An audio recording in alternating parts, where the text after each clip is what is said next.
جی السلام علیکم اللہ۔ سوال یہ ہے کہ پچھلے کچھ دنوں سے سوشل میڈیا پر بہت زیادہ یہ خبر پھیلی ہوئی ہے کہ سعودی عرب کی تحقیقاتی کمیٹی نے 98% احادیث کو جھوٹ قرار دے کر دینی نصاب سے خارج کر دیا ہے، اور یہ بھی کہا جا رہا ہے کہ جی اس پوری صحائف ستہ سے صرف 105 احادیث کو تسلیم کیا گیا ہے۔ اور اس حوالے سے بہت ساری پوسٹ جو ہیں، کچھ ویڈیوز، کچھ ریٹن پوسٹ، کچھ تصویریں وہ سوشل میڈیا پر سرکولیٹ کر رہی ہیں، جس میں کہا گیا ہے کہ جی علماء پر مشتمل ایک کمیٹی نے، ایک تحقیقاتی کمیٹی تشکیل دی گئی تھی، جس کی ذمہ داری تھی کہ پوری کتب حدیث کو قرآنی اصولوں اور تاریخی شواہد کی روشنی میں پرکھ کر جھوٹی حدیث کو دینی نصاب سے خارج کر دے۔ تو کہا جا رہا ہے کہ جی کمیٹی نے تقریباً 2 ڈھائی سال کی محنت کے بعد پوری صحائف ستہ سے صرف 105 حدیث کو درست قرار دیا ہے، اور باقی ساری حدیث کو جھوٹ کا پلندہ قرار دے کر ان کو نکال دیا ہے۔ تو اب اس ساری چیز کو نتھی کیا جا رہا ہے محمد بن سلمان کے ساتھ۔ تو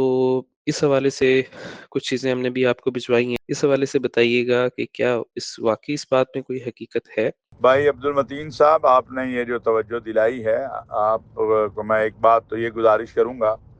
کہ مملکت سعودی عرب، اس کی قیادت، اس کے علماء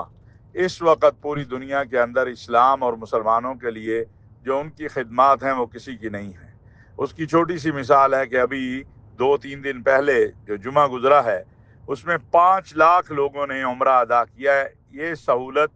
اس طرح، اس انداز میں مسلمانوں کے لیے یہ کبھی پہلے نہیں تھی۔ سعودی ولیعہد امیر محمد بن سلمان چونکہ اس وقت پوری دنیا میں ایک امن کے، سلامتی کے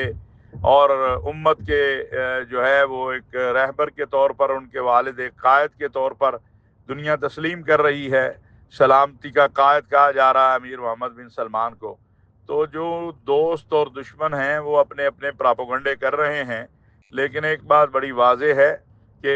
مجھے خود معلوم ہے کہ باقاعدہ ایک ادارہ جس طرح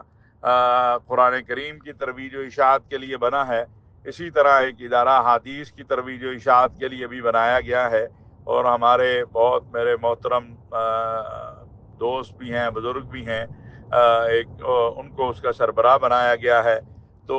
یہ باتیں، اس کو توڑ موڑ کے پیش کرنا، بلا شبہ یہ بات سعودی ولیعہد کیا پوری امت کہہ رہی ہے کہ جو لوگ احادیث یا قرآن کی آیت کو غلط انداز میں پیش کرتے ہیں، یا ان کا غلط ترجمہ کرتے ہیں، یا ان کی غلط تشریح کرتے ہیں، یا اپنے مقاصد کے لیے استعمال کرتے ہیں، اس کو روکا جانا چاہیے۔ لیکن حدیث کی ترویج و اشاعت اور قرآن و سنت کی، آپ دیکھیں ہر بات وہ یہ کہتے ہیں کہ ہماری اساس قرآن و سنت ہے۔ تو جب اساس قرآن و سنت ہے تو پھر کس طرح ہو سکتا ہے کہ قرآن و حدیث ہے، قرآن و سنت ہے، کہ کوئی ایسی بات ہو کہ جو خلاف اسلام ہو، خلاف شریعت ہو؟ اور نہ ایسی باتوں پہ یقین کرنا چاہیے، نہ ایسی باتوں کے حوالے سے کوئی وقت ضائع کرنا چاہیے۔ اس وقت بھی فلسطین ہو، شام ہو، عراق ہو، پاکستان ہو، مسلمانوں کے لیے اگر کسی نے دروازے کھولے ہوئے ہیں تو وہ مملکت سعودی عرب ہے۔ اب سعودی ولیعہد کے جو ہے وہ حسد میں، یا ان کی بڑھتی ہوئی ماشاءاللہ جو مقبولیت ہے، اس کے حوالے سے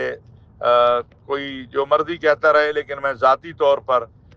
جب بھی ان سے ملا، میں یہ فخر سے کہہ سکتا ہوں کہ میں نے کسی اور مسلم حکمران کو دین کے اوپر اتنا عبور نہیں دیکھا، قرآن و سنت پہ اتنا عبور نہیں دیکھا جتنا میں نے محمد بن سلمان کو قرآن و سنت کے اوپر عبور دیکھا۔ ان کو اس کے اوپر جو ہے وہ علم دین اور دین اسلام کو جاننے والا پایا۔ تو میں بہت سارے حکمرانوں سے ملا ہوں، بہت سارے لوگوں سے ملتے ہیں۔ اللہ تعالیٰ ان سے اپنے دین کا کام لے، خیر کے کام لے۔ اور میں سمجھتا ہوں اس کی اس سے زیادہ وضاحت کی اس لیے ضرورت نہیں ہے کہ یہ ایک چیز کو تروڑ مڑوڑ کے کو پیش کرنا چاہتا ہے، کرتا رہے، لیکن جو حقائق ہیں وہ حقائق ہیں۔ خود ہمارے ہاں راویوں پر بحثیں ہوتی ہیں، حدیث کی درجہ بندی ہے، لیکن اس کا مطلب یہ نہیں ہے کہ اگر کسی حدیث کو ضعیف کہا گیا ہے تو اس کی کوئی خدا نخواستہ تنقیص یا توہین کی جائے۔ یہ قطعاً ایسی بات نہیں ہے۔